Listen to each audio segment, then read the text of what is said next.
তো এই যে এবার আমরা ঢুকবো পিকনিক স্পটে, আমাদের যে পিকনিক স্পটটা এটাতে আমরা আসছি। তো এই যে দেখো জায়গাটা খুবই সুন্দর, মানে একদম গাছালায় ভর্তি, রোদই ঢুকছে না।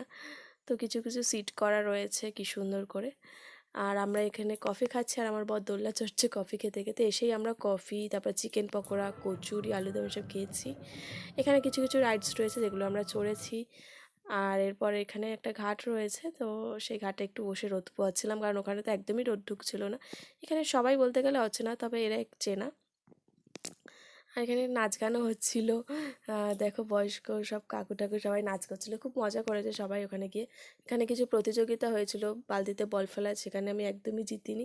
তারপর হলো মিউজিক্যাল চেয়ার, সেখানেও আমি জিতিনি, মানে আমি কোনোটাতেই জিতিনি যা যা খেলা হয়েছিল। এরপর খেতে বসে পড়লাম, অনেক কিছুই হয়েছিল মেনুতে।